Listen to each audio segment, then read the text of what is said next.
জাবলে নূর আমরা দেখছি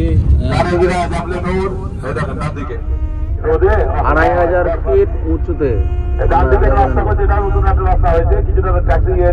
এখানে পবিত্র কালামুল্লাহ অবতীর্ণ হয়েছে ইকরা বিসমি রাব্বিকাল্লাযী খলাক।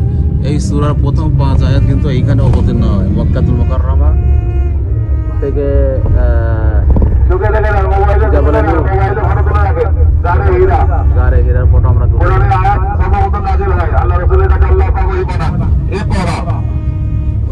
জিন জান্নাতুল মুআল্লা আমরা আপনাদেরকে দেখাচ্ছি, সামনে আমাদের আসছে। জাবলে নূর বলা হয়। রাত্রে আপনি যাবেন মনে হচ্ছে না আলো জ্বলছে, এতটা জ্যোতি। নূর তো সত্যি নূর। এখন আমাদের সামনে আছে জান্নাতুল মুআল্লা। জান্নাতুল মুআল্লায় আমাদের খাদিজাতুল কুবরা শুয়ে আছেন, আমার রাসূলুল্লাহ দুজন আওলাদ শুয়ে আছেন। আমাদের ইন্ডিয়ান একজন মুহাদ্দিস হাজী ইমদাদুল্লাহ মাহাজির মক্কি রাহমাতুল্লাহ আলাইহি তিনিও আছেন জান্নাতুল মুআল্লায়। তার শেষ জীবনটা মক্কা শরীফে কেটে গেছিল। যখন ভারত সরকার ওনাকে ফাঁসির অর্ডার দিয়েছিলেন, তিনি নামাজের মসল্লায় বসে মোরাকাবার মধ্যে বসে মোরাকাবায় নিয়ত করেছেন, আল্লাহ পাক ডাইরেক্ট মক্কা শরীফ ওনাকে নিয়ে চলে এসেছেন। তিনি শেষ জীবনটা মক্কা শরীফে কাটান। এখানে ইন্তেকাল, জান্নাতুল মুআল্লা তার মাটি।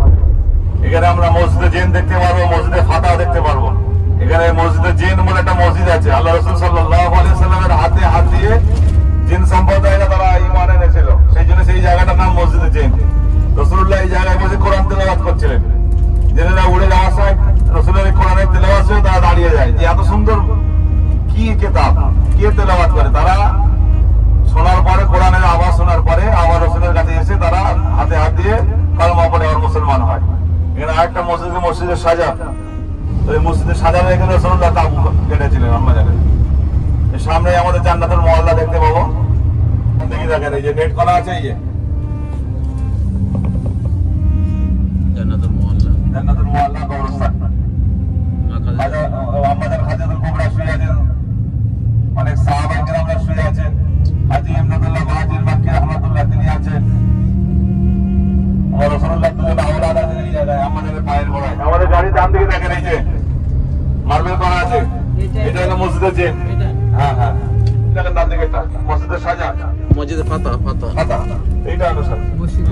এখানে একটা গাছ ছিল, সেই গাছটা আল্লাহ রাসূলের ইশারায় যে মোহাম্মদ তুমি যে নবী বলো, তাই গাছের ডাকো, যদি তোমার কথায় যদি আসতে পারে, উঠে হাঁটতে পারে, তাহলে আমরা ইসলাম ধর্ম কবুল করবো। মসজিদে ফাতায় মক্কা বিজয়ের পর পতাকা উত্তোলন করা হয়েছিল যে জায়গায়।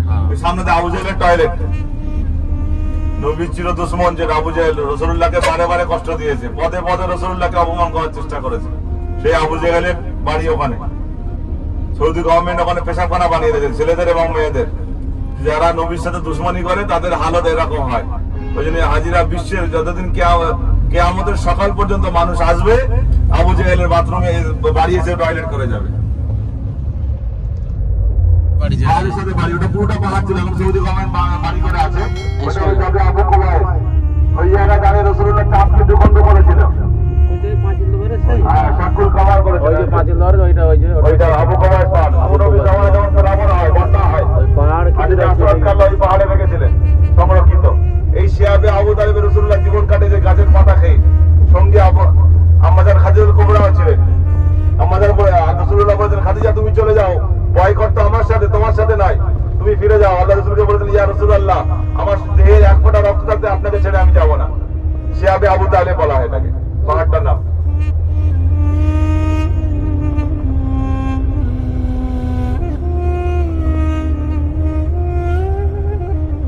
বড়ি বিল্ডিং আবু বকরের বাড়ি, এই আবু বকর মসজিদ, বড়ি বিল্ডিং মসজিদটা দেখা হচ্ছে।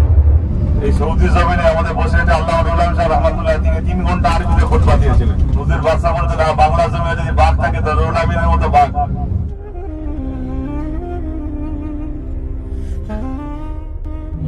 এই দেখেন এই বাঁদিকে দেখেন মসজিদে জিয়রানা মিকাত, 7 গুণ সওয়াব বেশি এখান থেকে উমরা করলে। আল্লাহ রাসূলের মুজিজা, এখানে একটা কুয়া আছে, কিন্তু কুয়াটা এখন বন্ধ, দুঃখের বিষয়। ওই কুয়ার পানি আর নিতে দেয় না।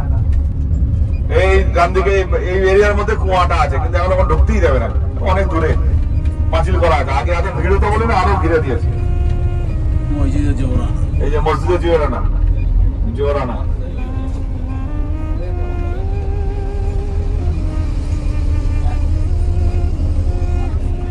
হাজী সাহেবরা উমরা নিয়ত করে, এহরাম বেঁধে উমরা করার জন্য নিয়ত করছে।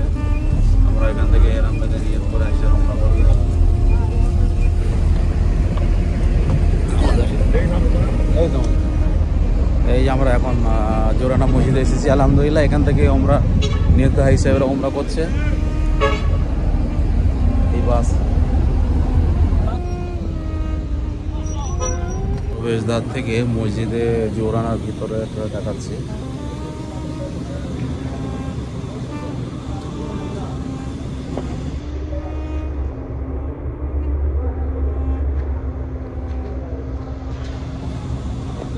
সুন্দর একটি ছোট্ট মসজিদ, কিন্তু খুব সুন্দর, বরকতপূর্ণ, ফজিলতপূর্ণ মসজিদ। আলহামদুলিল্লাহ আমরা জিয়ারত করলাম।